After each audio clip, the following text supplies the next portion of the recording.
Assalamualaikum warahmatullahi wabarakatuh. Selamat siang dan salam sejahtera untuk kita semua. Kembali lagi kepada saya Ayub Sugara sebagai moderator yang akan memandu keberlangsungan acara pada siang hari ini. Rekan-rekan tenaga fasilitator lapang Sanrek Wilayah Timur, khususnya yang berasal dari Provinsi Kalimantan Barat, Kalimantan Tengah, Kalimantan Selatan, Kalimantan Utara, Sulawesi Utara, Sulawesi Barat, dan Sulawesi Selatan. Semoga dalam keadaan baik-baik, dalam keadaan sehat walafiat.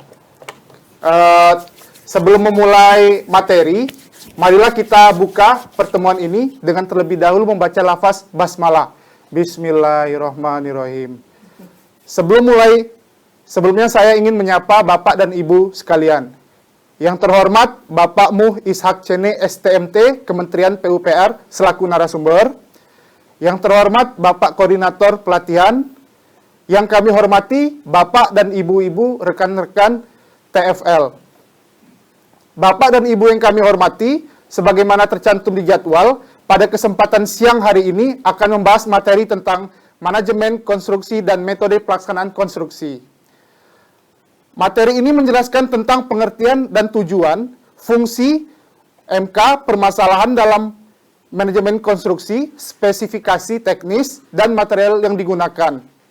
Alat dan metode kerja konstruksi, manajemen pekerja konstruksi, menyusun jadwal kerja, K3 dalam konstruksi, komisioning, serta pembelajaran dari daerah terbangun. Tentunya materi ini sangat penting, menarik, dan sangat bermanfaat untuk rekan-rekan TFL dalam pelaksanaan kegiatan di lapangan. Sebelumnya, izinkan saya menyampaikan beberapa hal untuk informasi ulang, hal-hal apa saja yang perlu diperhatikan agar terjalin kesuksesan untuk acara tersebut. Yang pertama, peserta wajib mengisi daftar hadir yang disediakan oleh panitia. Apakah sudah semua? Kemudian yang kedua, peserta wajib mengaktifkan video dan menonaktifkan mute audio selama pelaksanaan kegiatan.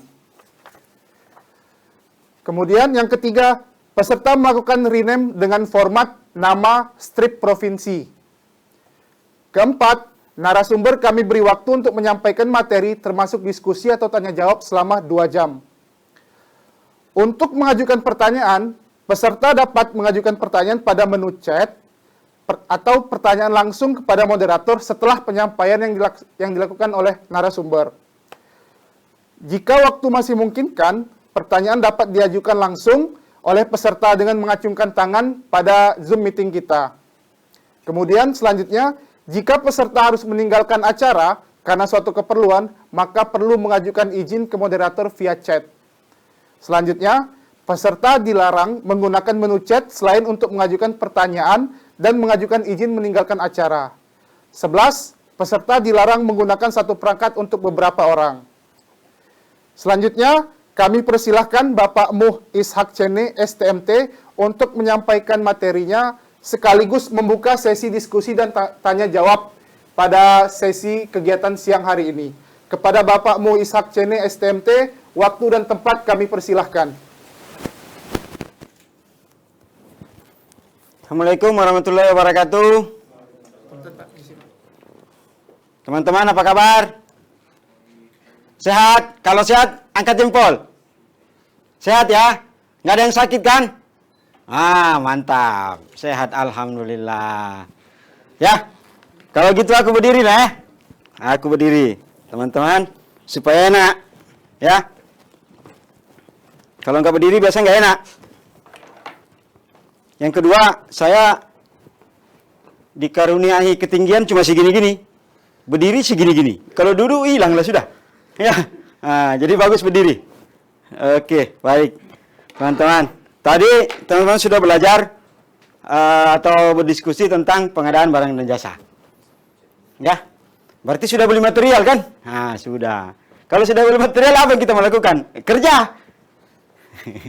Ya. Kalau sudah beli material, ya kerja, ya. Ini teman-teman saya Kalimantan ada, Sulawesi, ya. Ini Kalimantan Sulawesi aja ya. Ada yang lain? Nggak ada? Nggak ada Maluku kan? Nggak ada. Ini Kalimantan dan Sulawesi. Salah sedikit, orang Sulawesi semua, tapi tinggal di Kalimantan. Ya, oke. Kalau kita mau bekerja, kita harus punya manajemen. Ya.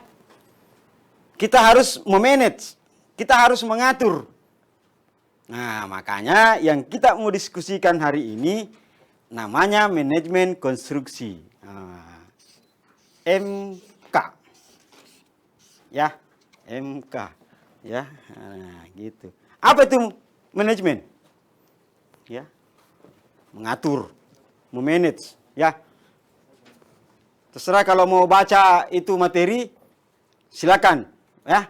Ada materi yang sudah dikasih itu sudah 1 minggu yang lalu kalau tidak salah. Ada barang bacaan, ada juga tontonan. Nah, kan sudah dikasih video ya. Didengar-dengar. Sudah, ada yang belum pernah nonton videonya? Siapa yang belum pernah nonton video? Nah, kalau belum pernah kelewatan kali, ya. Sudah dikasih video mahal-mahal kami bikin, tidak dinonton. Nontonlah. Ya. Baca itu materinya. Supaya hari ini saya tidak baca materi. Hari ini kita bahas pokok-pokoknya saja. Inti-intinya saja ya. Biasanya kalau perkenalan, awal diskusi biasanya perkenalan. Tapi tidak usah. Tadi moderator sudah kasih perkenalan. Cuma karena nama aku disingkat, dia juga cuma bacanya Muh. Ya, Muhammad itu ya. Bukan Muh Ishak, Muhammad. Banyak yang kenal saya dari timur. Bohong kalau tidak kenal. Ya, kalau fasilitator lama pasti kenal. Oke, baik.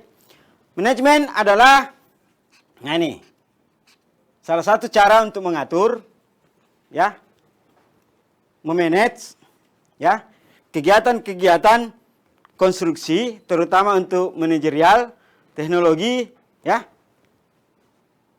Kemudian kalau konstruksi, apa kalau konstruksi? Ya pekerjaan konstruksi, pembangunan fisik. Oleh karena itu, MK adalah salah satu cara untuk mengatur, memanage pelaksanaan kegiatan konstruksi sanimas berbasis masyarakat yang merupakan program pemerintah dalam pemenuhan kesehatan, khususnya sektor air limbah. Ya. Untuk tahun 2020, program Sanimas ini masuk dalam salah satu program pemerintah untuk menggerakkan perekonomian di masyarakat akibat dampak COVID-19. Ya. Tapi bukan berarti positif, tidak. Ya, yang terdampak misalnya dirumahkan, ya, ada kerja yang tadinya jual per hari dapat penghasilan, tidak menjual karena disuruh di rumah aja, ya. Nah, itu salah satunya. Se-Indonesia ini, teman-teman kalau bisa mendata di lokasi masing-masing, berapa yang terdampak COVID, itu alhamdulillah ya. Oke, teman-teman ya. Nah, di materi itu setelah penjelasan apa itu MK, di situ ada beberapa contoh-contoh permasalahan biasa di lapangan. Nah, ini umum terjadi. Kalau misalnya yang teman-teman alami nanti mau sampaikan, silakan. Dari sekarang bisa disampaikan lewat chat room. Nah, kalau nanti ada waktu, karena ini cuma 2 jam, kita bisa interaksi, ya. Tapi insya Allah saya tidak sampai 2 jam. Ya, saya juga capek berdiri kalau 2 jam. Ya, permasalahan yang pertama biasanya di perencanaan, apa coba? Tidak ada lahan. Ini susah sekali Pak, tidak ada lahan. 2, kurang support masyarakat. Kurang support masyarakat. Yang ketiga, banyak intervensi. Banyak intervensi. Sama tidak di materimu? Sama, pasti sama. Cuma terbalik-balik mungkin, ya. Gitu, ya. Yang ketiga, Pak, merencanakan saya terus, belum ada uangnya. Ya, belum turun dana. Ya bagaimana tuh belum turun dana? Uangnya belum, perencanaanmu belum ada, kan gitu. Dana. Nah. Kalau di pelaksanaan konstruksi, biasanya apa? Permasalahan, ya. Biasanya di sini tadinya dia rencanakan cuma galian biasa untuk pondasi, ternyata tanahnya kondisi lahan tidak sesuai. Terutama daerah rawa. Wah, ini Pak, kita di perencanaan cuman pondasi, galian, beton. Ternyata lembek. Itu permasalahan-permasalahan yang sering terjadi di lapangan. Selanjutnya, Pak, susah sekali itu media filter. Karena kita menginginkan bahwa selain untuk air limbah, sanitasi ini juga persampahan. Apa kontribusinya? Kita mencoba mengurangi sampah plastik yang dibuang-buang. Ya, terutama botol air mineral. Nah, itu botol air mineral kita bikin media filter. Makan apa Julius? Enak kali makannya. Bagi-bagilah. Jangan kau tutup videonya. Biarlah, tapi makannya pelan-pelan. Jangan di video itu makanan semua. Ya, kalau lapar makan. Pesan nenek saya kalau mau sehat. Itu ada yang tahu nenek saya. Pesan nenek saya kalau mau sehat cuma 2. Kalau lapar, makan. Kalau ngantuk, tidur. Ya. Jadi yang mengantuk, tidur. Saya pastikan kau tidak bisa tidur kalau pakai headphone. Kenapa? Suaraku besar. Oke. Nah ini, media filter. Nah, yang ketiga biasanya elevasi.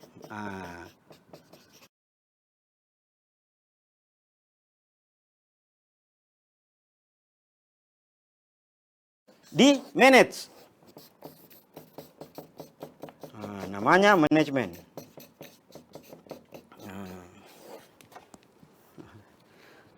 Kayaknya acara ini dinonton biar keluargaku juga nonton. Salam yang di Kang. Warid, kayaknya iya juga nonton ya. Oke.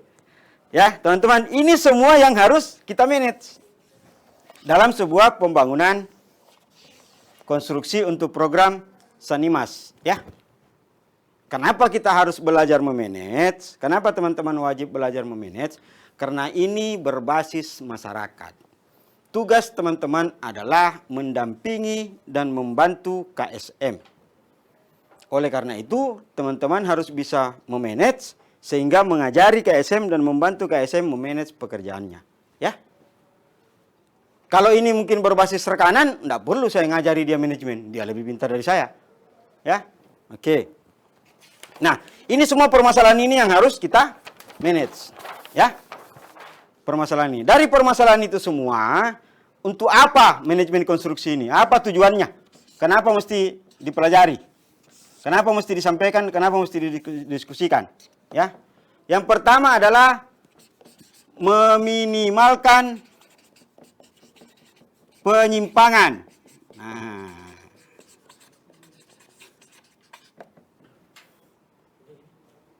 Kalau kita punya manajemen, dari awal kita sudah tahu, begitu ada permasalahan ini yang kita mau lakukan.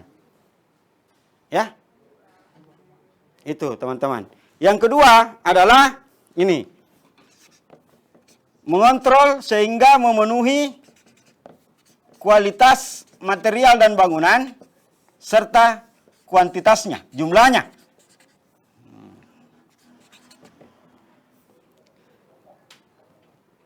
Ya.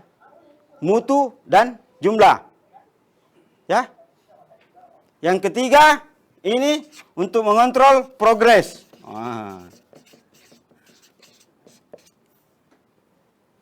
Untuk mengontrol progres.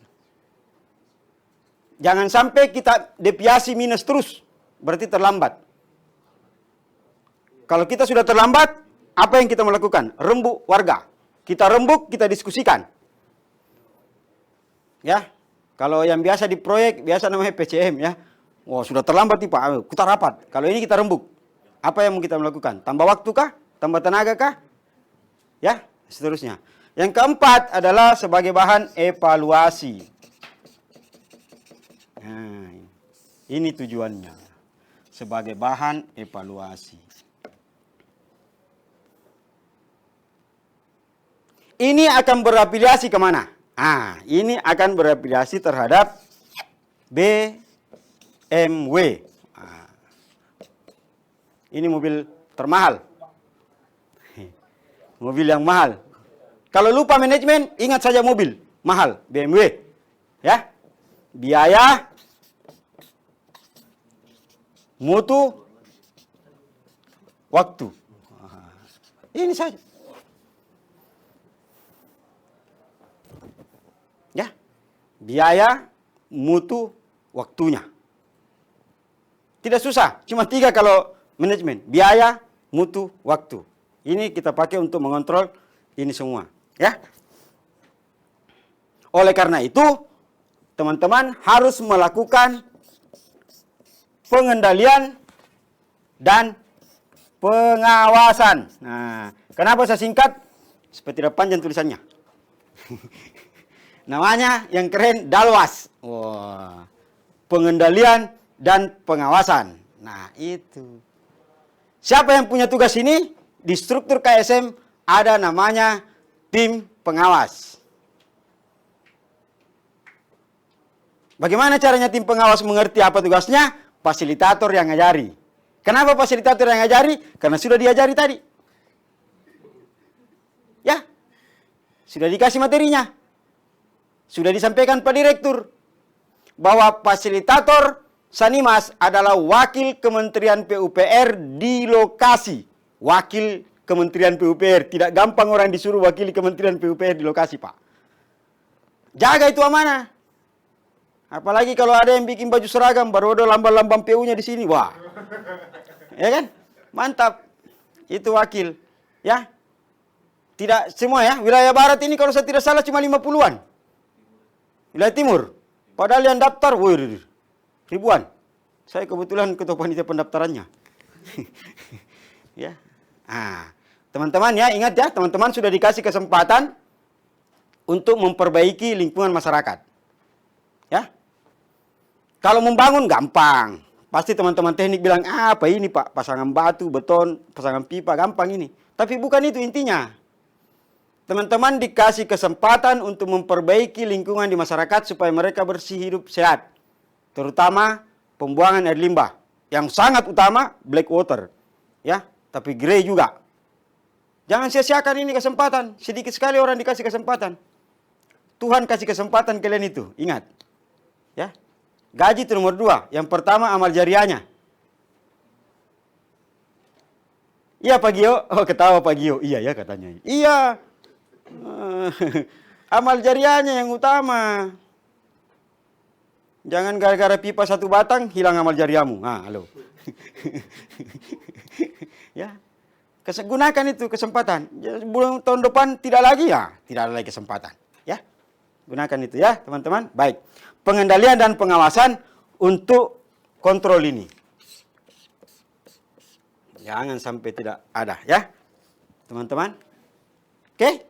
Nah, apa saja yang biasa ada di Dalwas? Ah, ini yang sering-sering terjadi. Biasanya sih ada 10 poin kalau di Dalwas itu. Di materi itu ada 10 poin. Tapi saya kerucut-kerucutkan saja ya. Hanya ada 3. Nanti kalian cocok-cocokkan. Ya.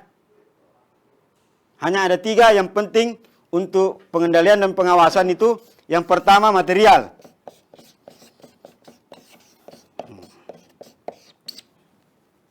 Nanti kita jabarkan ke sana. Yang kedua adalah tenaga kerja. Ini waktu. Ya. Kasih bonus 1 kalau mau tambahi peralatan. Ya. Tapi yang utama itu ini. 1, 2, 3. Ya. Apa yang dikontrol di material? Yang pertama, jumlahnya. Jangan sampai salah. Ya. Teman-teman, jangan sampai salah. Yang kedua, mutunya. Yang ketiga, pengaturannya.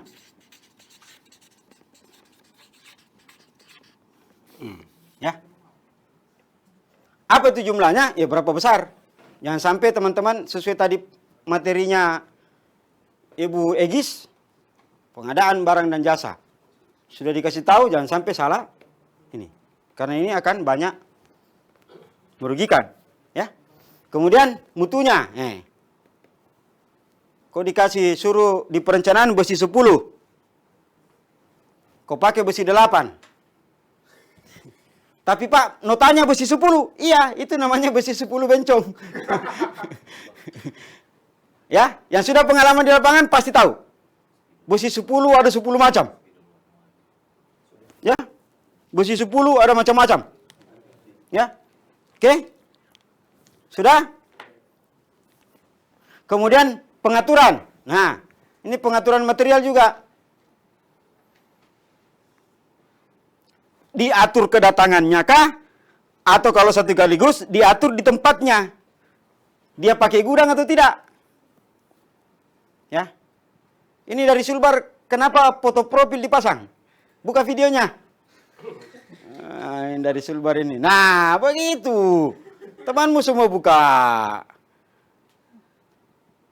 Nanti saya lapor sama Pak Ibrahim nanti nih. Bercanda ya, teman-teman dari Sulbar. Oke, ya. Jangan sampai nanti teman-teman pada saat mengecor, begitu kurang satu semen, setengah jam baru datang. Kenapa? Itu semen tertimpa sama besi, tertimpa sama balok-balok. Pengaturan ya di tempatnya. Sebenarnya materinya sederhana, cuma kadang-kadang saya tidak tahu, teman-teman sengaja lupa mungkin. Pengaturan material saja diatur, diajari. Belum waktunya beli besi, tapi karena mau cepat progresnya, beli besi, simpan di luar. Begitu mau dirakit, sudah berkarat. Karena hujan. Ini juga pengaturan ya. Pengaturan material. Oke? Kemudian tenaga kerja. Nah, sama. Apanya yang diatur di tenaga kerja? Jumlah. Kemudian pengaturan waktu. Pak, apanya diatur itu waktunya lagi tuh tenaga kerja? Kenapa sih ada sudah jelas dari jam 8 pagi sampai jam 12, jam 1 sampai jam 5. Nah, itu yang normal-normal ya. Tapi kalau ada yang mau bekerja setengah hari, masyarakat di situ boleh tidak? Kan katanya di pengadaan tadi berbasis material setempat, berbasis pekerja setempat. Kalau ternyata orang tua kita, saudara kita di situ yang kalau pagi dia ke kebun, sore baru bisa bekerja, masa tidak boleh? Boleh. Teman-teman di Sidrap ini ada TPL-nya Sidrap. Teman-teman di Sidrap itu kan orang Pisawa dulu kalau pagi. Ya. Nah. Ini dari Kaltara juga. Dia pembeli kelapa sawit dulu kalau pagi, sore baru bekerja. Boleh tidak? Boleh. Diatur bahwa biaya pekerja satu hari itu 100.000. Tapi dari jam 8 sampai jam 12, jam 1 sampai jam 5. Kalau Bapak setengah hari, 50.000. Bikin berita acara. Jangan ada masyarakat yang mau berpartisipasi, apalagi kalau dia dapat program ini, dia pengguna program ini, teman-teman tidak akomodir.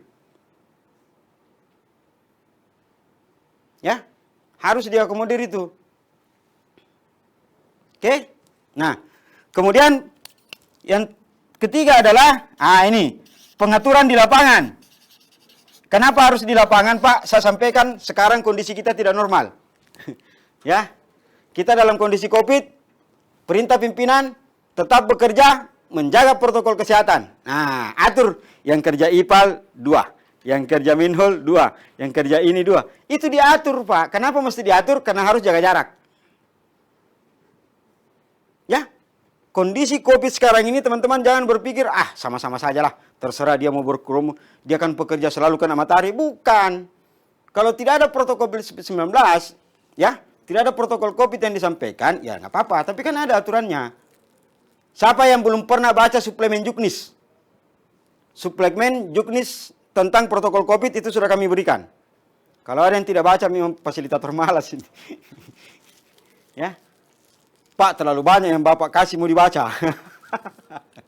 Baca sedikit-sedikit. Makanya saya bilang, tidak usah kau baca kali ini, kau dengarkan saja. Karena insya Allah kalau kau dengarkan baik-baik ini, sudah setengah Juknis kau hafal. Ya.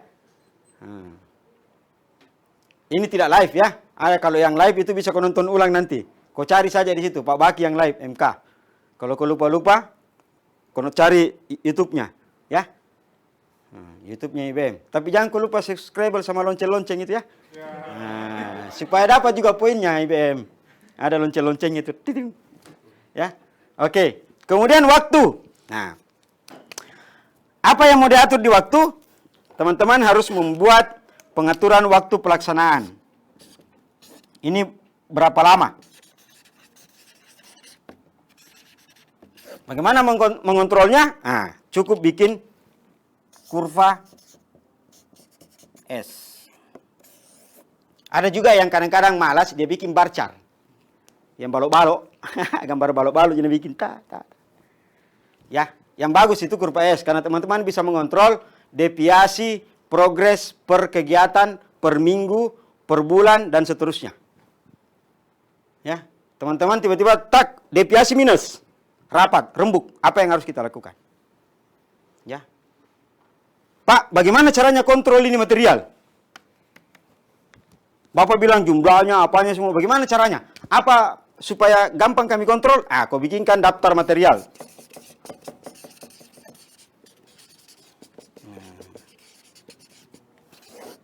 Listnya ya. Di lampiran materi itu ada. Pasti ada di situ. Daftar material ya. Cuma dia tampilkan teman-teman. Karena teman-teman bilang lebih bagus kalau Bapak yang kelihatan. Karena materinya sudah diambil. Bapak saja yang kelihatan sama tulisan. Nah, itu lebih gagah. Daripada materi, saya kecil-kecil. Tidak kelihatan. Oh, saya besar. Ya kan? Daftar material. Ada daftarnya itu. Ini dari Kaltara, ketahuan dari Kaltara. Pasti tidak tahu karena saya pernah tugas di sana, di Kaltara. Ya. Kemudian untuk tenaga kerja, bikin daftar tenaga kerja.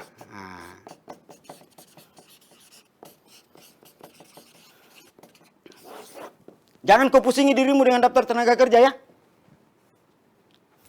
Kasih tahu KSM, Pak, jangan terlalu pusing dengan tenaga kerja, Pak. Biasanya itu fasilitator juga ikut pusing. Yang benar saja didaftar. Jangan orang meninggal ikut didaftar bekerja. Karena tidak sesuai HOK, cari nama-nama di kuburan. Ini salah semua ini. Catat saja yang ada. Ya. Pak, tidak sesuai di RAB jumlahnya. Jumlahnya di RAB 200. Di lapangan setelah HOK cuma 150. Nah, adendum. Sudah diajari tadi sama Ibu Tina. Ibu Egis. Ya, adendum. Pak, bagaimana kalau sudah termin 2? Bikin daftar perubahan. Ya, ada kelebihan uang. Gitu. Diapakan? Dirembukkan. Itu manajemen semua, Pak, teman-teman ya. Teman-teman fasilitator, orang-orang yang dimuliakan sama Tuhan, Allah Subhanahu wa taala, ya. Siapkan semua dan catat yang benar. Sampaikan KSM, Pak, ini kesempatan, Pak, untuk memperbaiki masyarakat. Bukan kesempatan untuk ambil material. Ya, ini, bikin kurva, bikin daftar peralatan, kurva S, peralatan, peralatan apa yang digunakan? Ini kenapa saya sampaikan? Karena kadang-kadang ada beberapa tempat yang menggunakan alat. Ya, kenapa? Tanahnya terlalu keras, dia pakai jet hammer. Ya, ada karena buru-buru, dia konversi jumlah material dengan jumlah tenaga dengan alat berat. Ya, silakan aja. Kenapa anakmu itu Rashid? Ini anaknya Pak Rashid. Main-main terus. Ya. Oke, ya. Sebentar sekali di materi manajemen. Sederhana. Ya. Ini manajemen sederhana. Kenapa sederhana? Karena memang kegiatan program kita ini memang sederhana. Jangan dibikin susah-susah ya. Nah, cuman kan judulnya ini adalah manajemen konstruksi dan pelaksanaan konstruksi. Nah, ada beberapa kegiatan-kegiatan yang kadang-kadang dalam pelaksanaan konstruksi itu juga merupakan sebuah permasalahan, ya. Merupakan sebuah permasalahan. Tadi saya bilang ini tidak sampai 2 jam, insya Allah, ya. Nah, kapan dalwas ini? Dalwas ini mulai dari awal sampai akhir. Nah, ini teman-teman. Jangan setengah-setengah. Pokoknya dari awal sampai akhir lakukan pengendalian dan pengawasan. Pak, susah Pak. Sekarang Pak, kita kan tidak boleh ke lokasi karena protokol COVID. Ada juga desa yang lockdown. Ya. Kita juga susah, tidak bisa pergi pelatihan ketemu. Tapi pelatihan Ciki, toh? Nah, kita tetap pelatihan. Nah, lakukan media yang ada, ya. Saya kira di beberapa, kalau sanimas reguler, tidak ada sepertinya lokasi yang tidak mempunyai signal. Ya. Memang dalam kondisi kali ini kita harus mempunyai peran yang lebih. Ya. Kita harus menggunakan fasilitas yang ada karena kita tidak bisa ketemu, ya. Tidak apa-apa gue bilang, "Pak, sudah sampai mana pekerjaan, Pak?" "Oh, sampai sini. Coba video call." Ah, video call kasih lihat. "Itu, Pak, sudah galian, sudah gini." Kalau misalnya tidak boleh ke sana, ya. Tapi sebaiknya ke lokasi, ya. Oke. Oke. Teman-teman, kemudian apa sih yang biasa menjadi permasalahan di pekerjaan sanimas? Ya, kalau di materi itu ada tertulis, kan ada namanya, kalau SPAL-DT itu ada namanya pengumpul, ya. Nah, jaringan pengumpul ini apa? Yang biasa teman-teman harus manage. Yang pertama adalah pipa SR, grease trap, ya, bak control.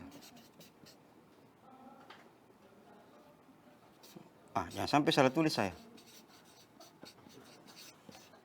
Makanya pelan-pelan, nanti salah. Ya, bak control, ya. Nah, ini. Pipa SR bagaimana? Ya, ini yang dari rumah ke jaringan ini. Ada dua. Ada namanya grease trap, ada namanya bak control. Ini saya ingatkan lagi, jangan sampai terbalik-balik. Kalau di gambar itu ada contoh yang salah, ya. Di materi-materi yang kalian ambil itu ada beberapa contoh yang salah. Grease trap menghadap ke atas. Pipa elbow-nya. Keliru. Ya, silakan buka-buka materinya kalau yang pakai laptop, di sampingnya bisa lihat. Jangan sampai terbalik antara grease trap dan bak control. Kalau grease trap ini dari dapur, ini kalau bahasanya orang Kalimantan sama orang Sulawesi, perangkap lemak. Ya. Kalau yang belum tahu gunanya, yang biasa buntu saluran pipanya dari tempat cuci piring sampai ke depan got. Nah, itu gara-gara lemak. Ini diambil di sini. Ini hanya dari tempat cuci piring. Grease trap ini, jangan dari tempat-tempat lain. Yang kedua, bak control. Bak control ini yang dari WC. Ya. Jangan sampai terbalik-balik. Kalau di situ ada beberapa permasalahan-permasalahan, ya, terkait dengan bak control, ya. Oke. Ingat, jangan sama sekali untuk air limbah pakai sambungan T.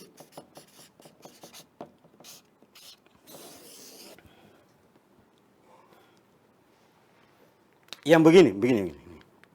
Jangan pakai yang begini. Bagaimana supaya kelihatan bagus? Sama begini. Jangan pakai huruf T. Karena kalau mau dibersihkan, didorong, dia tetap mentok begini. Jangan pakai sambungan T. Pakai elbow. Pakai TY yang ada tikungannya sedikit begini. Ya, kayak tikungannya Rossi.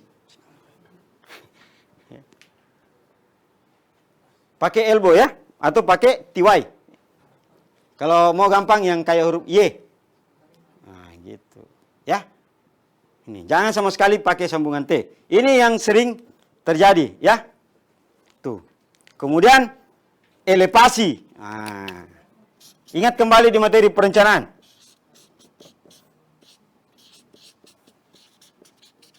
Berapa elevasi SR? Berapa persen? Ya. Oke? Nah. Sudah yang SR? Ini yang biasa, itu di materimu kayak gitu bunyinya, yang SR. Ya. Oke? Kemudian yang pengumpul lagi, ada pipa dan manhole.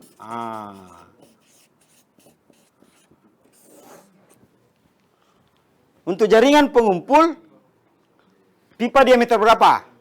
Nah, itu di perencanaan. Ada juga aneh-aneh saya lihat sanimasnya. Pipa 6 semua nak beli. Dia sudah tahu pipa 6 mahal, pipa 6 lagi dia beli. Banyak. Ya. Nah, itu. Di jaringan ini ada pipa dan manhole. Ingat, ini manhole. Kalau kita bahasa Indonesia kan apa ini men? Orang. Ini lubang. Untuk kedalaman tertentu, orang harus bisa masuk di situ membersihkan atau mengecek. Ada di perencanaan itu. Jangan teman-teman biasa waktu perencanaan diajari manhole tipe 1, tipe 2, tipe 3. Jangan sampai bikin manhole sama semua besarnya, sama semua dalamnya. Nah, ini juga tidak benar. Ini intinya untuk mengontrol dan membersihkan.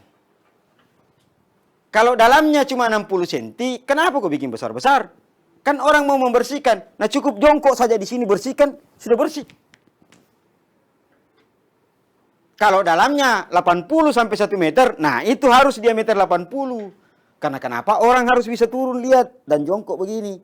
Coba kau ukur dari kepalamu sampai pantatmu sini, 80 cm. Teman-teman dulu ya, Pak. Ah?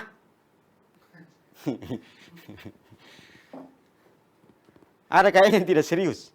Kita setengah mati bicara, dia juga setengah mati bicara. Ya. Boleh santai, tapi serius sedikit. Ya. Kenapa 80 cm? Supaya orang bisa turun. Orang bisa membersihkan. Kalau dia pendek, tidak perlu. Cukup diameter 60. Ya. Ini manajemen juga pemborosan. Kalau semua dikasih diameter 80, padahal dia rendah. Ya. Oke. Nah, kemudian pipa elevasi juga. Nah, ini. Nanti saya sampaikan di tes pengaliran. Ini juga kalau manajemennya tidak bagus, pokoknya pasang semua pipanya. Selesai timbun. Selesai pekerjaan baru dites. Begitu dia tuang 2 ember, yang sampai setengah ember. Ah, kemana 1,5 ember? Tidak tahu kemana, berarti pipa bocor. Gali lagi. Siapa yang bayar?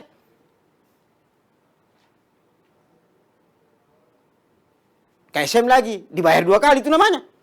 Kenapa tidak kau tes waktu belum ditimbun? Pemborosan, ya. Nanu kau tahu, semua ini saya ajarkan kau ya, kasih nih. Ini saya bilang begini karena saya orang Sulawesi sama orang Kalimantan. Ada saya lihat dari Kalimantan tapi namanya orang Sulawesi. Anu gampang semua aja ini, anu kau tahu semua aja sebenarnya. Makanya saya ingatkan saja kembali ya, karena biasa pura-pura lupa. Atau sengaja lupa. Sudah bertahun-tahun di Sanimas. Seandainya besi berkarat nih. Masih lupa-lupa terus. Ya, tetap diingatkan. Kalau tidak ada juga materi, saya tidak honor. Oke, nah itu yang manhole. Kemudian di pipa lagi, teman-teman ingat. Ya, ini juga jarang ini. Nah, jangan sampai terjadi di pipa induk, di pipa SR maupun di pipa lateral, ya. Jangan sampai teman-teman lupa bedding. Kau tahu namanya bedding? Ya. Pasir. Ini. Sering sekali tidak ada pasirnya. Ini pipanya ya, ini pipa.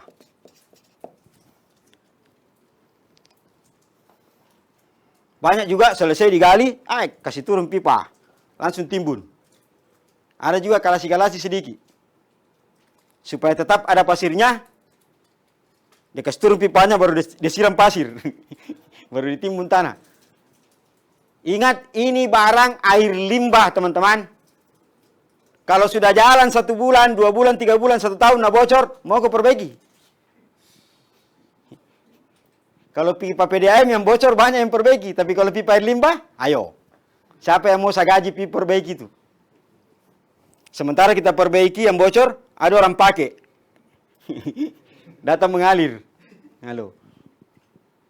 Makanya teman-teman tolong jaga. Karena kenapa? Kalau tidak ada bedding pasir, Ini pipa akan sangat rentan dengan tekanan tanah. Satu.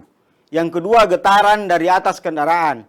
Semakin lama dia goyang, kalau tidak ada pasir yang tahan, bisa jadi ada batu di sini sedikit dan kena pinggirnya, pecah. Berapa sih standarnya? Nah, kalau standarnya, tapi nanti di lapangan usahakan saja bagaimana caranya. Ya, ini 1/2 dari diameter pipa.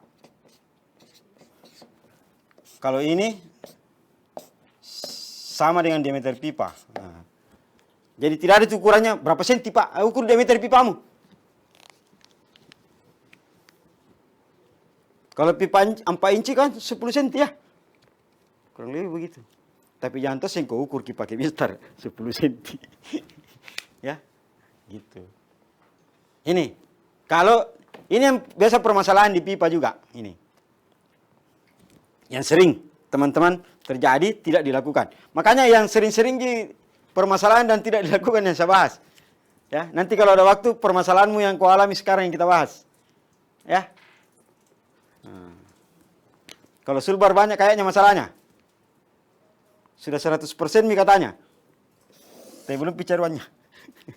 Ya. Di mana lagi? Di IPAL. Nah.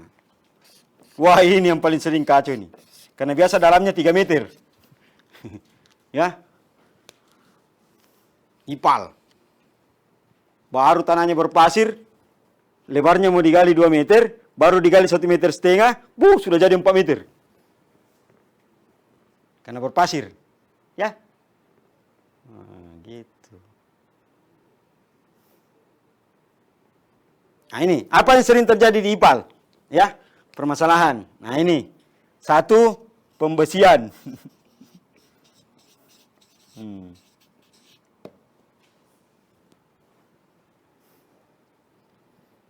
Sudah dikasih tahu bilang tulangan rangkap, dia masih pakai 1 besi. Dalamnya 3 meter, tidak kuat itu untuk tekanan tanah, Bapak. Rumbangi nanti. Kalau itu pecah, itu bocor, hama. Bagaimana caranya mau dibersihkan? Bagaimana caranya mau diperbaiki kalau sudah terlanjur bocor? Nah, sudah dipakai 6 bulan, sudah penuh. Muncul lagi, wah ini program gagal. Bukan program yang gagal, fasilitatornya yang tidak mengawasi. Tidak ada pengendalian dan pengawasan dalam manajemen konstruksinya. Ah, gitu. Nah, bukan fasilitator yang kerja, Pak. Iya, tapi kau tidak ajari KSM. Kan tugasku mendampingi, Pak. Salah, bukan mendampingi.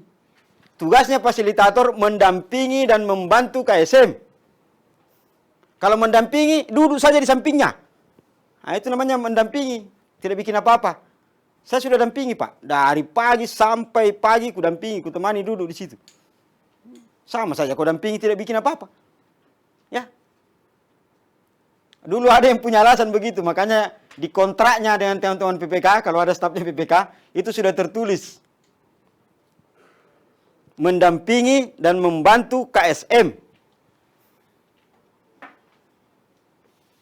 Saya juga mau dibayar 6 juta kalau cuma duduk-duduk mendampingi, siapa tidak mau. Ya. Ya, tapi jangan ku bilang terlambat gaji, Pak. Itu urusan di sana ya. Oke. Ya. Yang kedua, ini ya. Kemudian kalau masuk di IPAL, nah ini pondasi.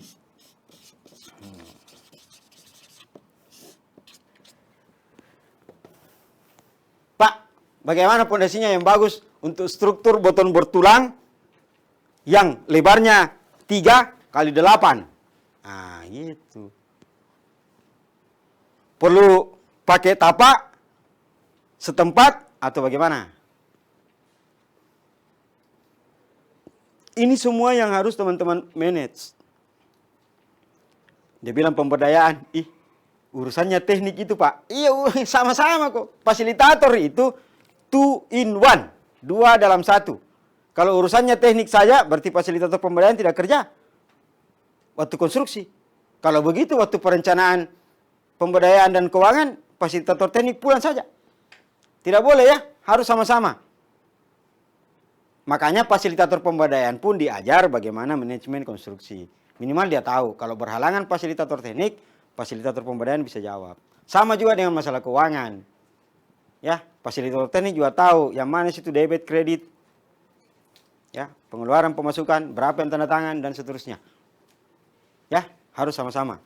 Ini masalah pondasi. Kemudian, nah, ini perancah atau penahan dinding. Ini beda-beda untuk kondisi lahan. Ada yang tidak perlu, karena memang kering. Tidak perlu, pokoknya dia gali saja lurus 2,5 meter, tidak jatuh-jatuh tanahnya. Tapi ada yang baru 1,5 meter sudah jatuh. Metode apa yang mau dipakai? Ya. Nah itu beda-beda. Ada yang pakai cushion, yang kayak nenek tadi dulu kalau bikin sumur, dia kan banyak yang tidak langsung digali itu. Dia pasang dulu gorong-gorongnya, baru dia masuk dalam gali. Ini juga metode konstruksi. Boleh tidak di sini mas? Kenapa tidak boleh? Nah kalau ukuran ipal misalnya, kan dibagi dua tuh ya. Nah ini settler, ini AF ya. Boleh tidak ini misalnya 8. Ini 4, ini 4. Boleh tidak berpisah ini? Boleh, disambung nanti pakai pipa.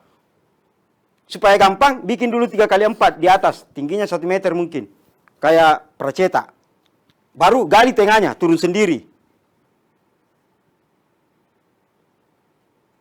Begitu sudah rata dengan tanah, sambung ke atas. Bagaimana caranya sambung beton, Pak? Ya, kok sambung betonnya? Tapi ingat, sambungan jangan sampai tidak pakai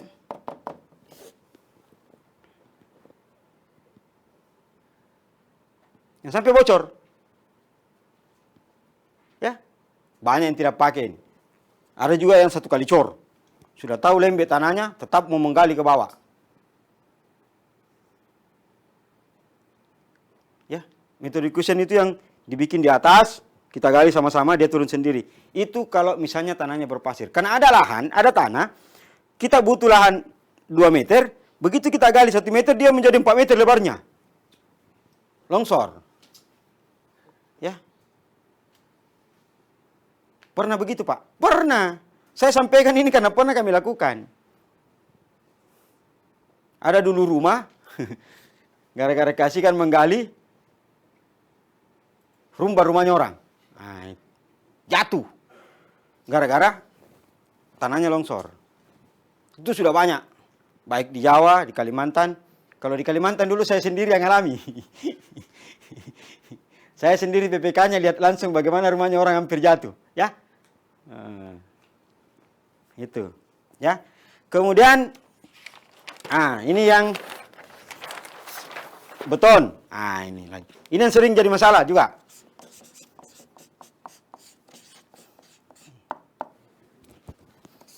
Ada yang permasalahkan mutu beton di RAB. Tidak usah pusing. Berbasis masyarakat itu cukup kau tulis campuran 1, 2, 3. Tidak ada di RAB begitu, Pak. Iya, di Permen PU terbaru yang tertulis adalah MPA. Konversi MPA ini, berapa MPA ini? 14,5. Ya. Tapi jangan ku tulis sekian MPA. Karena kenapa? Kalau itu dipakai ada yang tanya, di Islam ini tidak. Yang kedua, mana bukti pengetesannya? Dia masuk kuat tarik tekannya. Kan gitu. Makanya pakai ini. Campuran 1, 2, 3. Jangan 1 semen, 2 trek pasir. 3 trek kerikil.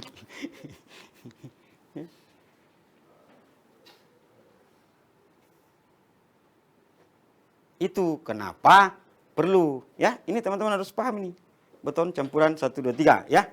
Kemudian, ini waktu bikin pembesian dia lupa tahu, tempe selalu dia ingat. Ada namanya tahu-tahu ya. Supaya apa? Ini untuk apa ini? Ini selimut beton. Yang orang pemberdayaan bilang, kenapa beton juga pakai selimut, Pak? Ya, supaya enak tidurnya. Ya, untuk menjaga besi dari karat, ya, kekuatan. Selimut beton. Ada istilahnya tahu-tahu. Biasanya simpan di bawah, ada yang pakai bulat. Jangan pakai pola lama, kerikil saja dia ganjal. Kerikil ada biasa diambil supaya tidak bikin tahu-tahu. Tahu-tahu itu kan bentuknya ada yang bulat, ada yang segi 4. Itu kan agak bagus tuh. Di gambar itu ada di materi ya. Jadi besi itu memang bertumpu. Jadi tidak lari-lari. Kalau kerikil kau ambil bentuknya tidak jelas. Pasang. Begitu naik campuran, lari kerikilnya. Selesai dicor, kelihatan semua besi. Tidak ada selimut beton. Nah ini juga, ini sering terjadi ya. Saling mengingatkan saja kita ini. Ya, karena semua teman-teman sudah tahu, apalagi nih banyak yang teknik sipil. Kalau dari timur hampir tidak ada TFL teknik yang teknik lingkungan. Hampir tidak ada, mungkin ada 1-2. Rata-rata teknik sipil, ya. IP-nya lebih tinggi lagi dari IP-ku. Nah, jadi pasti dia lebih tahu dari saya. Ya, apalagi kalau masalah beton-beton. Ya, ini. Tahu-tahu. Kemudian yang paling sering ini, nah ini. Tadi yang saya bilang. Paling jarang yang pakai ini. Padahal tahun ini kalau saya tidak salah, berapa uangnya ini kan? 500 ya? Banyak. 500 juta. 70 KK yang diminta minimal. Itu sudah kami perhitungkan, teman-teman harus pakai water stop. Ini untuk mencegah kebocoran di sambungan beton. Ini di mana banyak, kalau teman-teman keliru dalam mempraktekkan atau melakukan akan banyak pakai water stop. Contoh, ada teman-teman melakukan, menyampaikan ke KSM, dicor dulu lantainya, sudah cor semua lantainya, baru dicor dindingnya. Ini sangat potensi kalau tidak pakai water stop. Ya, ini. Kemudian ini tingginya 3 meter. Bisa 1 kali dicor? Tidak mungkin. Ya. Minimal sekali, 2 kali atau 3 kali ini. Pakai water stop juga? Pakai.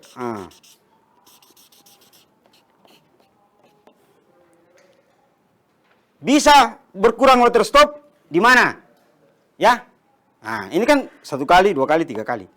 Bisa cuma 2 kali. Kalau teman-teman bagus manajemennya. Caranya, cor lantai, ya, bersamaan dengan dinding misalnya 0,5 meter. Jadi ini tidak perlu, sekaligus dia. Nah, sudah ada ini 0,5 meter. Tambah 1,5 meter. Cuma 1. Tambah lagi 1 kali. Cuma 2 kali pakai water stop. Ini kan 3 kali. 1, 2, 3. Ini manajemen juga. Pemakaian water stop. Pak, mahal ke water stop. Nah ada uangnya. Tidak cukup. Kau japri saya, bagaimana caranya? Ya. Pak, ajari kipaisa yang salah-salah. Tidak salah. Kalau dulu, karena uangnya tidak cukup, ini kan sudah ditambahi. Kalau uangnya tidak cukup, penggantinya water stop itu bisa pakai besi seng plat. Tapi dengan catatan, waktu bekerja itu kau bikinkan stek di sini. Ya. Di sini kau pasang, setiap penyambungan di sini kau pasangi plat. Nah, sambung lagi cor menaik. Pasangi lagi plat. Ini yang plat besi ini. Seng plat. Water stop yang murah meriah. Banyak yang bilang, oh, ya. Cocok memang. Tapi kalau ini beli saja ada banyak itu. Tapi yang umum biasa dicontoh-contoh itu dan di materi itu contohnya warna biru. Oh, dia kayak karet, tebal. Ya. Tebal itu. Itu namanya water stop. Ya. Oke.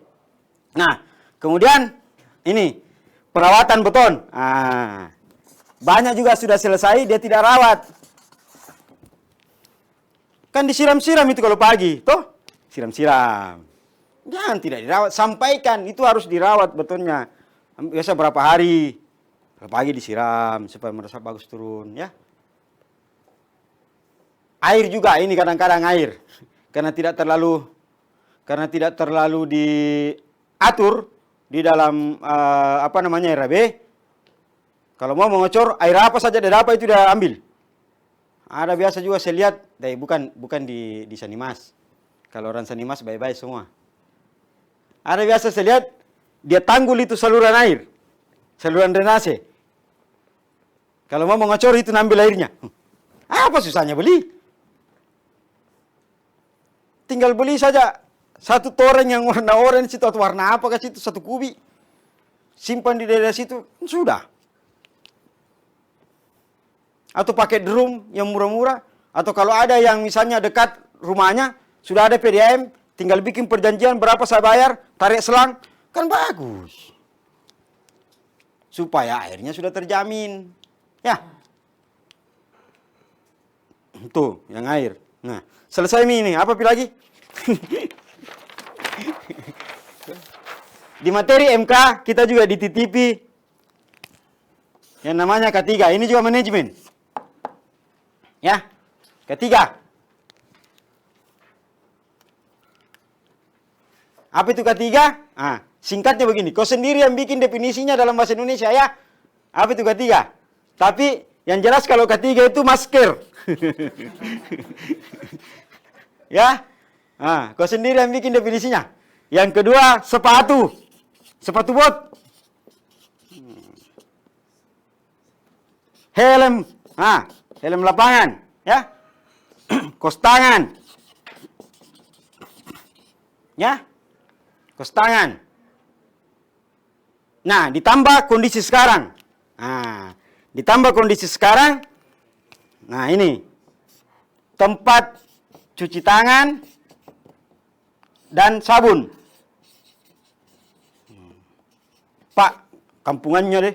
Tempat cuci tangan dan sabun. Hand sanitizer. Terserah. Kalau tidak mau, kalau mau tunggu dibilang keren. Hand sanitizer kewede. Terserah. Karena kita dalam kondisi COVID. Karena ikuti protokol COVID sesuai dengan suplemen Juknis. Ini. Periksa suhu badan. Apa namanya itu? Tembak-tembak. Tembak palanya sini. Termogan. Termogan bedeng. Bukan termometer. Ya, termogan. Banyak itu mau dibeli, Pak. Ada jiwang. 5% dananya ini. Ada 5% bisa dipakai dari OP KSM. Tidak cukup. Saya bilang, saya sudah hitung. Kami sudah hitung duluan baru kasih masuk ya. Jangan sampai tidak ada. Ingat, pekerja harus pakai ini. Jangan juga beli yang kesehatan yang 1 kali pakai. Masker kain. Apa? Nih, masker kain mau beli. Tapi jangan 1. Kan aturannya maksimum dipakai 4 jam. Ya belikan 2 atau 3 lah. Ya. Jangan setengah mati kau ajari, Pak harus pakai masker, harus cuci tangan, pakai termogan. Baru fasilitator ke lapangan tidak bawa masker. Seandainya bisa, saya mau kasih tahu nanti PPK-nya, suruh masyarakat di situ periksa tasnya TPL, mengikuti protokol COVID tidak? Kan harus ada masker cadangan. Ya. Harus ada tisu basah. Tempat air minum sendiri. Alat sholat sendiri. Kan bagus itu kalau tiba-tiba ada sidak. Nah, ini dari mana nih? TPL, Pak. Program Sanimas. PUPR. Iya. Coba lihat nih tasnya. Mengikuti protokol COVID enggak? Begitu diperiksa ada semua. Kan mantap tuh. TPL Sanimas reguler mengikuti protokol COVID. Paten kali. Kata orang Medan ya. Ikuti. Jangan sampai tidak ya. Ini. Pokoknya kalau K3 ini intinya. Untuk apa ini ya? Untuk keselamatan kerja. Ya. Gitu. Ya. Kalau perlu videokan atau dokumentasikan. Nah, ada juga yang tambahi di sini. Tambah lagi, Pak, supaya bagus dilihat. Ada itu rompi kerja. Ada yang warna orange, ada yang warna apa, dipakai pekerja katanya. Supaya bagus. Alhamdulillah kalau sudah teman-teman memikirkan keselamatan kerja kawan-kawan di lapangan ya. Nah, yang terakhir adalah jangan lupa didokumentasikan. Nah,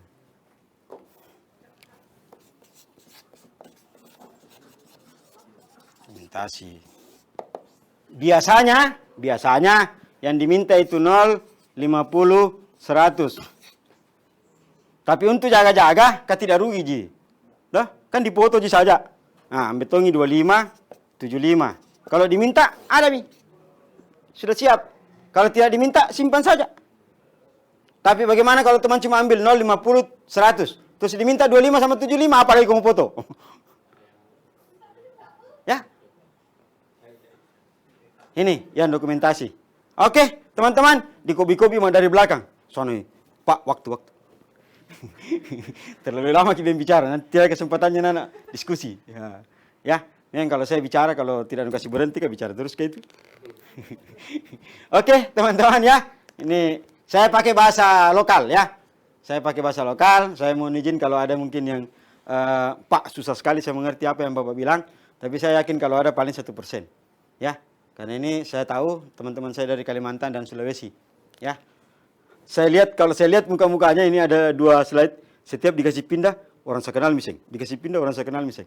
Hampir 90%-nya saya kenal. Ya, mudah-mudahan teman-teman 90% juga mengenal saya. Kalau tidak, berarti saya salah. Oke, masih ada waktu? Ada yang mau didiskusikan? Admin, ada nggak di chatroom? Ada, Pak. Oh. Boleh izin baca, Pak? Oke, yang di chatroom dulu nah. Ada pertanyaan di chatroom, nanti kalau sudah saya baca ada waktu kita interaktif. Ya, karena dia sudah duluan. Silakan. Oke, ini Pak ada pertanyaan dari Delilah di Sulbar. Hmm. Pertanyaan pertama, bagaimana kalau lokasi IPAL berair? Bagaimana solusi pekerjaan dasar lantainya seperti apa? Oke. Yang kedua, itu dari Bapak Ahmad dari Sulsel. Apakah water stop yang digunakan bisa ukuran 15 cm?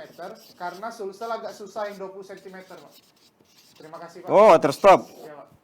Oke, Dalilah. IPAL di daerah berair. Nah, itu tadi yang saya bilang. Ya, banyak daerah. Di mana lokasinya ini? Mamuju apa? Coba buka mute-nya dulu. Saya mau tahu dia di Mamuju atau di mana? Pak, Majene. Majene. Oh. Ya, Pak. Ah, tidak ada daerah air di Majene. Adakah?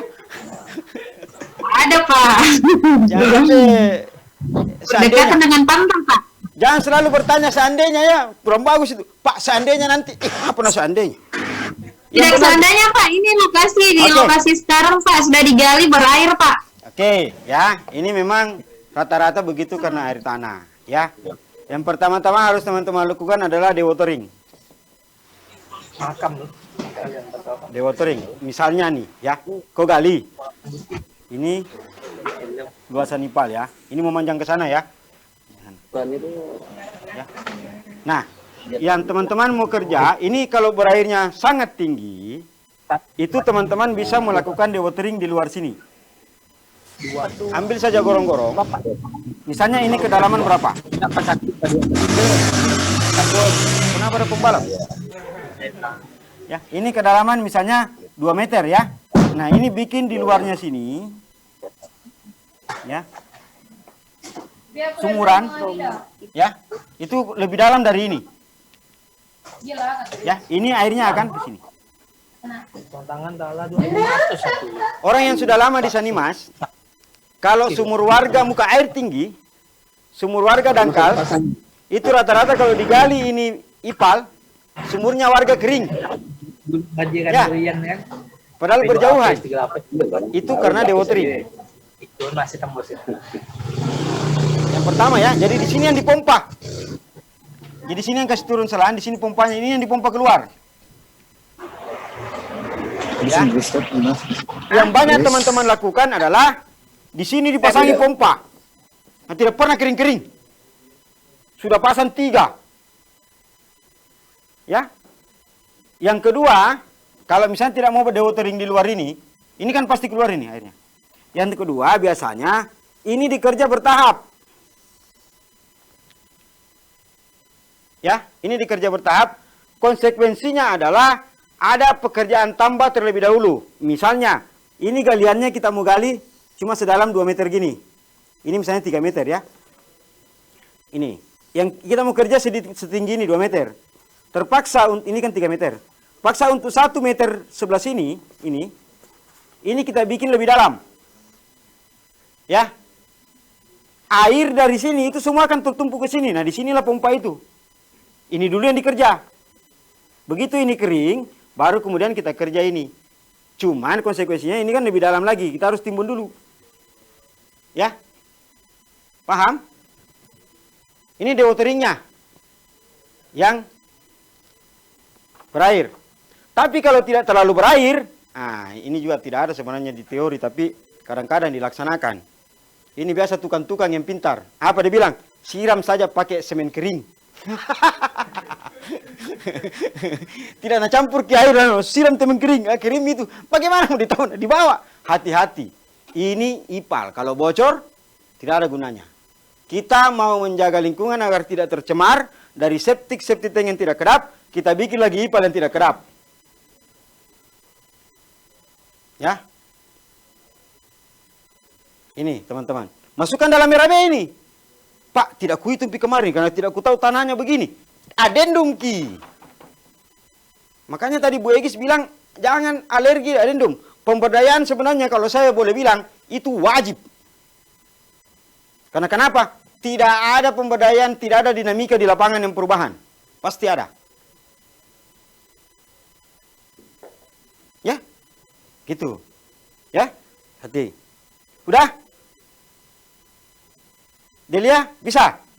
Thank you. Hampir ke stres nanti dia bilang Delia, belum Pak mengerti Pak. Ya? Kemudian, tadi dari Sulsel ya? Sulsel daerah mana? Wajo? Lu Utara? Bantaeng? Atau mana? Lokasinya yang dia bilang, ini, yang auto stop. Di mana lokasi tak? Masih mute. Tindis sendiri tuh mic-nya. Mic musuh sebelah kiri. Yang ada gambar mic, tindis kayak gini.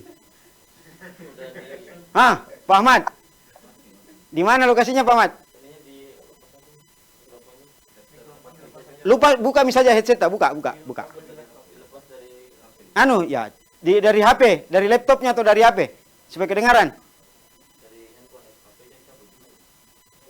Cabut kabelnya. Coba bedeng. Tidak bisa. Ya udah. Halo. Ya. Bisa tadi. Oke. Silakan Pak Ahmad. Ya Pak, rekan. Di mana lokasinya? Ya. Bantaeng Pak. Oh, Bantaeng. Ini yang dekat perbatasan Bulukumba ya? Iya. Sekarang gini, kalau water stop yang ukuran 15, ya, hati-hati di sambungan, ya. Otomatis kan sambungannya misalnya gini nih. Ini kan masuknya cuma 7,5 ya. Tapi kalau yang 20 kan lumayan itu 10. Bukan tidak boleh, cuman cara pemasangan dan cara pengecoran yang harus hati-hati. Ya. Nah, lebih bagus memang kalau yang 20, tapi kalau tidak ada ya sudah. Ya. Kemudian apa lagi kalau tidak ada? Daripada tidak pakai. Cuman Pak Ahmad hati-hati di sambungan, ya. Kasih tahu Pak Mujiono, bilang 4 tidak ada, Mi. Ajari bagaimana caranya pasang ini supaya bagus. Ya. Pas propnya. Nah, banyak itu Erik juga itu. Erik Kamana itu juga sudah lama di Sanimas. Dia sudah biasa pasang. Terus banyak tuh yang fasilitator Sulsel. Perasaan Pak Ahmad aja yang baru ya. Yang lain orang lama. Ya, halo Pak. Ya. Bisa ya? Bisa pakai kalau tidak ada yang 20, yang 15. Cuman hati-hati di pemasangan dan pengecoran. Biasanya juga kalau tidak hati-hati kan biasa terlipat. Hati-hati ya. Di water Halo stop. Pak. Boleh bertanya Pak? Boleh. Asal jangan matematika sama bahasa Inggris. Yang dari Bantaeng Pak, sama juga. Silakan. Sama. Oh, pemberdayaan berarti? Saya tekniknya Pak. Oh, tekniknya ya paham tadi pemberdayaan. Iya. Silakan. Iya. Saya kan sudah menggali Pak 4 kali 10 meter Pak. 4 kali 10 meter. Ya. Dengan kedalaman kurang lebih hampir juga 4 meter Pak.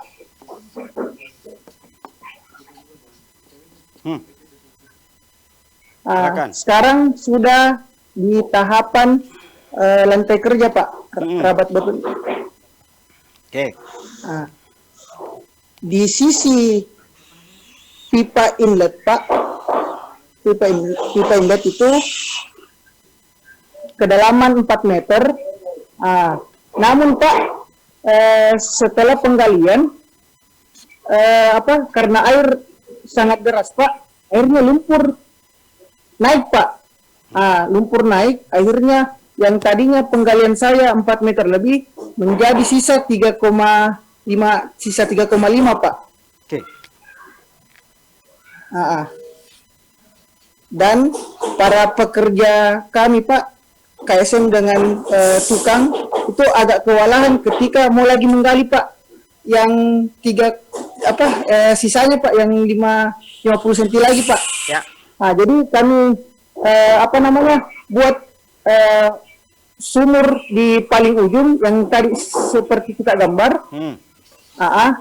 Dan langsung saya ini Pak, rabat betonnya Pak, urukan pasir sekitar 10 cm. Setelah itu tambah lagi untuk lantai kerjanya Pak. Alhamdulillah sekarang sudah selesai untuk lantai kerjanya, namun ini kan ketinggiannya sudah berkurang Pak. Apakah bisa di asbul drawingnya nanti bisa perubahannya Pak? Mohon penjelasannya Pak. Ya. Bisa dengan catatan, ya. Hati-hati di pipa. Waktu teman-teman gambar dengan kedalaman 4 meter, berapa dalam pipa di pertama kali digali? 60 cm Pak dari permukaan tanah. Berarti kan berkurang ini. 50. Berarti naik itu pipa juga 50. Tinggal 10 cm. Ya. Benar? Ya Pak, kalau Kan naik. Nah, pertanyaannya, waktu asbul drawing dan perencanaan, cermati yang pertama, satu, ya, volume dari IPAL. Maksud saya, apakah 4 meter ini tadi memang sudah memenuhi atau jangan-jangan waktu dihitung dia lebih? Volume IPAL loh, untuk 70 kakak ya. Nah, karena biasanya ada juga teman-teman menggambar itu di settler, dia kasih begini. Ini potongannya ya. Di settler dia kasih begini. Ini ya, namanya ruang sama lempeng. Pak. Ya, gitu juga Pak, sama. Nah, ya kan? Nah, sekarang Iya, Pak. apakah ruang lumpur ini memang hitungannya sudah memenuhi kaidah-kaidah perencanaan? Jangan-jangan ini bisa tidak ada misalnya. Coba cek. Ya. Nah, sekarang berapa pemakaian per air per orang per hari yang Bapak hitung? 100 atau 80? Nah, itu di cross check ulang. Di cross check ulang. Masa kau lupa? Siapa pada yang ngitung ini? Sorry, bercanda ya. Oke. Volume IPAL. Yang kedua, ini untuk mengakomodir ini ya. Jangan sampai volume IPAL ini yang dikurangi. Bahaya. Lebih bagus pipa yang terangkat naik daripada volume IPAL yang teman-teman kurangi. Paham? Karena ada juga yang begitu. Dia biarkan ini, tapi ini pendek, dia kasih turun inletnya sini. Berkurang ini. Nggak boleh. Ya. Yang kedua, elevasi kemiringan pipa. Ya. Nah, Maksimal 2% Pak. Nah. Kalau di perencanaan saya Pak. ini pipa apa? Pipa limbah Pak, orange. Bukan. Apakah dia pipa pengantar atau pipa induk? Oh, pipa induk Pak. Ah, pipa induk kau kasih 2%, itu lumayan kencang. Coba kau baca ulang. Maksimal Pak. Hah? Maksimal. Iya. Saya maksimal 2%. Nah, sekarang cek berapa kau punya. Kalau ternyata waktu kau hitung ada yang 1%, kalau pipa induk karena keterbatasan lahan yang sangat flat, itu ternyata bisa 0,5. Paham? Ini kau evaluasi semua menjadi asbul drawing. Begitu ada asbul drawing, kan belum termin 2, baru termin 1 kan? Ya Pak. Hitung semuanya kembali, bikin adendum. Ingat, harus diperiksa Pasprov dan tim teknis PPK. Kalau ada terjadi perubahan kondisi seperti ini, karena yang kita takutkan yang pernah terjadi adalah dia kurangi volume IPAL tanpa memperhitungkan kemiringan pipa. Ya. Pak Kadir, ada Januta? Ya. Ada profil Ya. memanjangnya? Ya Pak. Ada profil memanjang kita bikin? Apa Pak? Profil memanjang. Profil Nggak memanjang. kedengaran Pak. Ah, tidak kedengaran. Profil memanjang. Jadi mulai dari titik pertama sampai di ipal itu sudah kita gambar pipanya kemiringannya begini dan seterusnya. Oh iya sudah ada Pak di biotiket. Itu kecek. Diskusikan dengan Pasprov, Pak, kada kondisi begini bisa tidak memungkinkan kalau supaya dia kedalaman pipa tetap aman, kan memang di teorinya adalah minimal 60 cm dari titik awal ya. Supaya tidak ada yang kelihatan. Nah, apakah kemiringannya ini bisa saya kurangi supaya bisa sampai ke sini? Ada namanya profil hidrolis, ya. Diskusikan ya, memungkinkan, tapi jangan sampai mengurangi volume ipal, ya. Kalau untuk kondisi-kondisi seperti ini, makanya ini yang saya bilang, teman-teman, yang namanya manajemen konstruksi, yang pertama tadi saya bilang, meminimalkan kesalahan-kesalahan di lapangan. Begitu ada kondisi seperti ini, itu langsung rembuk. Minimal, karena kalau kita sudah punya bayangan, diskusikan dengan Pasprov, teman-teman TFL, bisa juga diskusi dengan TFL yang lain, kita sudah bayangan, rembuk, sampaikan ke warga. Ya. Jadi begini, kita harus merubah begini. Tidak mengurangi volume, jangan sampai dia bilang orang, wih, karena ada tong itu biasa, ada teman-temanku itu kuliah, tidak ada pekerjaannya, ini kerjanya. Mengurangi jumlah. Tadinya gambarnya 4 meter, 3,5, mana 50, korupsi. Ada tong itu biasa begitu, saya tidak tahu apa namanya kalau di situ. Ya, boleh. Dengan catatan dihitung ulang ya. Jangan sampai tidak dihitung. Ini juga teman-teman yang lain ya. Yang penting dihitung ulang, memenuhi. Makanya itu di kemiringan pipa ada range. Kalau SR 3. Kalau pengantar 2. Kalau induk 1. Ini rata-rata ya. Tapi ada 0,5 sampai 1. Pada saat kondisi daerah yang sangat datar, kita pakai sekian. Tapi tidak ada tong itu daerah yang rata begini. Ya, sudah ada kemiringannya. Ya kan? Makanya perlu pengukuran. Ya. Kalau untuk espal DT, ya, bagus pengukuran pakai selang. Tapi kalau panjang-panjang pipanya pakai pesawat. Hati-hati pakai selang. Ya. Sudah Pak Kadir? Sudah ya? Paham? Iya Pak, sudah jelas Pak. Iya, Thank you. Nah, untuk yang lain lagi. Nanti terlalu lama Pak Kadir. Dari chat, ada lagi di chat. Apa? Bapak Octavianus dari Pontianak. Apakah bak kontrol boleh terendam air? Yang kedua, Bapak Agi Subagio dari Sulbar. Bagaimana metode kerja untuk lokasi ipal di posisi lereng dengan kemiringan 45 derajat? Apa? Tidak salah lokasi kau. Terus metode pemasakan jaringan pipa induk dengan kemiringan di atas. Mohon solusinya, Pak. Bak kontrol terendam air. Ini bukan kolam. Bak kontrol. Yang namanya bak kontrol untuk mengontrol. Di gambar-gambar itu, bak kontrol manhole tidak boleh ada air yang tinggal. Begitu datang, habis. Begitu datang, habis. Itu namanya bak kontrol. Jadi, kalau bak kontrol tidak boleh begini pipanya. Jangan sampai bak kontrol begini, pipa masuk di sini, pipa keluar di sini. Ada sisanya sedikit di sini. Di sini terendam air, salah. Buntu sedikit penuh. Bak kontrol itu pipanya di bawah sini. Kalau kondisi-kondisi lurus, dia begini. Jadi caranya dikerja, pipa masuk di sini. Nah ini, pipa keluar di sini. Ini pipa setengah di sini. Nah potong nih. Jadi kalau bentuknya, bagaimana bentuknya itu bagus ya? Nah, ini, pipa setengah, nah segini, gini. Setengahnya begini, ya.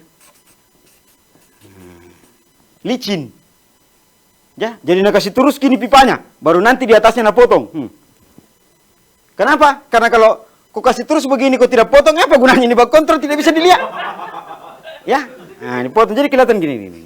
Ini biasanya dikasih miring. Kenapa teman-teman dikasih miring? Ini tetap ada kemiringan karena ini bak kontrol biasanya kalau ada yang mampet, ada yang kotor biasanya kan di sini. Kalau jiji ini kan biasa tinggal disiram, airnya langsung turun. Makanya bak kontrol tadi teman-teman dari Sulbar, bak kontrol itu tidak boleh ada genangan air, termasuk manhole. Ya, jadi kalau ada yang perencanaan, robah cepat. Ya, kalau tidak terkontrol. Yang kedua, apa tadi? bagaimana metode kerja untuk lokasi IPAL di posisi lereng 40 dengan kemiringan 45 derajat? Saya kasih lihat kau jangan sampai kau tes-tes dia bilang. Masa ada 45 derajat itu 1:1. Ini misalnya 1 meter, ini 1 meter. Begini miringnya. Ini 45 derajat ini. Kalau kamu serius ini 40, ambil ke mistar. Tidak percaya ambil mistar 45 derajat. Bagaimana? Jadi kalau kamu bikin IPAL di kondisi 45 derajat seperti ini, itu minimal ku cutting begini, Pak. Ya. Bayangkan ini penahan tanahnya. Ya. Ini struktur penahan tanah yang harus kubuat. Wih, mahal sekali. Sekalian menjawab apa pertanyaanmu, nah? Ini harus dibuatkan ini. Ini bukan tidak bisa, ya teman-teman. Teknik itu bukan tidak bisa. Bisa. Cuma oper ki di biaya di sini pasti. Ya, pasti oper di biaya. Karena harus tanggul penahan tanah ini. Ini bukan main-main ya. Dia sudah bilang tadi dari Bantaeng. 4x10, Pak. 4x10, 4 meter. Panjangnya ini ke sana. Bisa. Ada juga yang pakai metode bronjong. Cuman akan sangat mahal. Pasti ada tanggul penahan tanah. Karena bayangkan nih ambil komistar di miringnya. 1:1 itu 45 derajat. Nah, kalau di jaringan, ini sudah ya. Pasti kau pakaikan tanggul ini. Tidak ada jalan lain. Kau mau apa lagi? Yang kedua pindah lokasi. Ya, oke. Tapi tidak bisa nih Pak. Di Sementomi, oke. Hitung biayanya. Sekarang perencanaanmu sudah ada enggak masuk biayanya ini semua? Tak guling amme ini bilang. Bede. Ya. Nah, yang kedua jaringan, ya, pipa ya. Iya, Pak. Untuk pipa yang di daerah kemiringan. Ya. Jaringan pipa induk dengan kemiringan di atas. Ya. Dengan solusi. Ya. Kalau ada kemiringan pipa, bikinkan drop manhole. Drop manhole. Ya. Jadi, gini, kenapa? Kalau kemiringan begini, kau ikuti pipanya ini, habis airnya tinggal teman-temannya. Karena ini bukan air bersih. Bukan air bersih ini buat teman-teman. Air limbah. Ada teman-temannya itu. Kalau terlalu miring, habis air masih tinggal ke dia. Tidak ada air datang berikutnya, kering nih. Nah, rusak. Nah, jadi kemiringan maksimum tadi dia bilang teman-teman 2%. Ya. Kalau untuk sangat miring, boleh di atasnya dengan catatan bikin drop manhole. Bagaimana bentuknya drop manhole? Kayak di manhole. Nah, ada dari sini. Ini yang dari sana kan kemiringan. Terus dia ada dari sini. Nah, baru kemudian ke sini. Kalau di air bersih, pemecah tekan. Ya, karena ada tekanan tertentu pipa itu pecah. Ya, jami sampai ke sana barnya berapa? Tuh. Nah, 8 bar berapa bar? Cuma kekuatan sambungan. Nah, kalau terlalu miring ini tosa yang habis kini. Makanya ini tetap ada dan ada pipa di bawah sini. Ini untuk mengurangi tekanan. Ya, di sini memang kemungkinan ada gedangan karena dia akan berkumpul bentuk keluar. Pak, terlalu miring. Biaya boros, akan ada banyak drop manhole. Wah, kalau begitu salah lokasi. Salah lokasi, bukan Sanimas itu. Harusnya proyek IPAL yang 200 KK yang harganya sampai 3 miliar. Nah, nanti saya telepon Pak Ibrahim ya. Temanku itu, Ces. Kasatkernya. Pak, salah lokasi Sanimas tak. Kenapa 45 derajat? Ya, tapi nggak apa-apa. Ini bagian dari pelajaran. Teman-teman bisa mengevaluasi. Kalau sudah terlanjur, hitungan-hitungan teknis yang harus berjalan. Konsekuensinya cuma satu, biaya. Nah, padahal tadi saya sampaikan, ya, kembali lagi saya ke materi itu, habis kertas. Saya kalau mencoret-coret habis kertas. Kembali lagi ke materi manajemen konstruksi BMW. Ini manajemen, Pak. Teman-teman harus berhitung, ya. Biaya, mutu, waktu. Kalau tidak berhitung di sini, Tidak usah ada manajemen, suruh saja kerja. Apa maunya? Kenapa harus diperhitungkan? Ini bukan maunya nenek moyang tak, bukan negara. Ya, nah, harus dipertanggungjawabkan, harus bisa sesuai dengan peruntukannya. Ya, sudah Mi, habis waktunya kapan? Bagaimana? 10 menit lagi, Pak. Masih ada 10 menit. Kalau masih ada yang mau bertanya, Chat, Pak. masih ada di chat. Itu, Pak. Dari Muwarid dari Sulsel, Pak. Ah, apa lagi dia mau tanyakan itu? Apakah bak kontrol atau perangkap lemak dengan ketebalan 5 cm tadi ke Oh. cm Ya, ya. tidak masalah jika menggunakan tulang besi 6? Ya. Oke. Ya. Apakah yang masuk di bak kontrol? Nah itu air lewat Ji. Ya, grease trap. Grease trap saya pernah kasih contoh, kau ambil saja ember cat, kau taruh di pipa. Ya, supaya bagus dilihat. Misalnya, itu ketebalannya berapa itu ember cat? 3 mili. Ini kau pakai 5 cm dengan besi 6. Ya, apa-apa. Tapi dengan catatan, itu dibuat dan diperhitungkan sesuai dengan peruntukannya. Ingat, ini cuma diameter 40 cm. Ya, yang saya khawatirkan teman-teman, mau ambil ketebalan bagus, tapi dia beli di penjual gorong-gorong. Tidak ada besinya. Ada besinya arang nyamuk. Ya, boleh. Tapi kalau mau buat precast, teman-teman bikin sendiri. Nggak apa-apa. 5 cm juga nggak apa-apa. Kalau ingat, bak kontrol sama grease trap ya. Manhole jangan. Kenapa? Karena kalau bak kontrol itu di rumah. Grease trap di rumah. Ya. Kalau di rumah anak kau injak pakai mobil berarti salah sendiri. Kenapa kau pinjak mobilmu? Tapi kalau di jalan, manhole ini yang bahaya. Karena tidak jelas yang lewat. Mobilnya siapa? Ya. Karena memang jalan umum. Kalau grease trap sama bak kontrol itu kan di halaman rumah. Dan itu tanggung jawabnya pengguna. Boleh? Ya. Sip. Pagi, Subagi. Sandar-sandar saja, tidak apa-apa. Kalau masih ada waktu, tanyalah. Masih ada di chat atau sudah habis? Habis di chatting. Waktu tinggal 5 menit. Kalau ada yang mau bertanya, japri saja ya. WA. Nah tahu semua aja nomorku ini. Boleh-boleh kalau tidak. Ya. Tidak perlu lagi saya sampaikan. Oke teman-teman, cukup ya. Mohon maaf karena waktunya sedikit. Ya. Mohon maaf karena waktunya sedikit, cuma 2 jam. Apa boleh buat? Di lain waktu kita ketemu, tapi insya Allah apa yang saya sampaikan hampir sudah memenuhi semua materi yang sudah kami berikan, termasuk videonya. Kalau ada yang mau ditanyakan, bisa tanya langsung, bisa juga lewat Pasprov. Ya. Tapi saran saya, kalau bisa diselesaikan di situ, tidak usah sampai ke Jakarta. Selesaikan saja di situ. Itu lebih bagus. Karena di Jakarta juga banyak yang menyampaikan yang banyak persoalan. Ya. Oke, terima kasih teman-teman. Tetap semangat dalam melaksanakan tugas untuk Sanimas. Ingat pesan pimpinan tadi bahwa kita harus tetap menjaga kesehatan, tapi juga tetap harus bekerja. Sanimas ini adalah salah satu program untuk mendukung perekonomian di tingkat masyarakat akibat dampak COVID-19. Tetap semangat, tetap berjuang, jaga kesehatan, jaga jarak, dan pakai masker. Wabillahi taufiq wal hidayah. Wassalamualaikum warahmatullahi wabarakatuh dan selamat sore. Saya kembalikan ke moderator. Terima kasih kepada Bapak narasumber yang telah menyampaikan materinya yang sangat menarik dan informatif.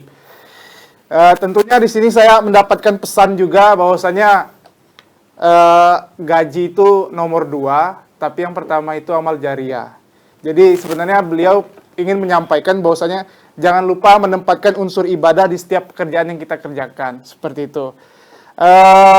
Insya Allah materi pemaparan dari beliau akan sangat bermanfaat bagi para TFL dalam menjalankan tugasnya. Sebelum ditutup, kami menginformasikan ulang untuk kepada para peserta agar setelah ini segera mengisi form evaluasi yang telah dibagikan untuk mengevaluasi materi yang telah disampaikan tadi. Itu tepat persis ada di chat di Zoom meeting kita. Oh ya, mohon perhatiannya peserta. Sebagai apresiasi, marilah kita beri aplaus untuk narasumber kita.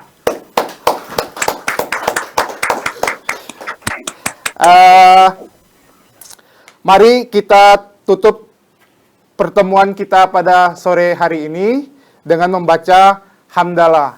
Alhamdulillahirrabbilalamin.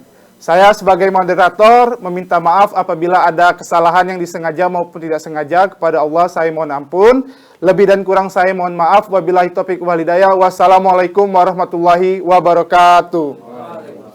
Warahmatullahi wabarakatuh. Ayo.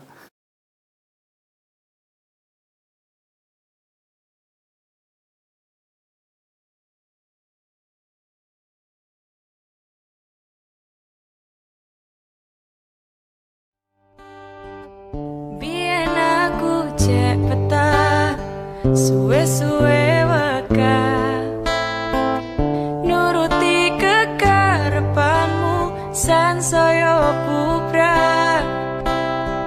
Biyen wis tak wanti-wanti ojo ngasih lali, tapi kenyataannya pergi.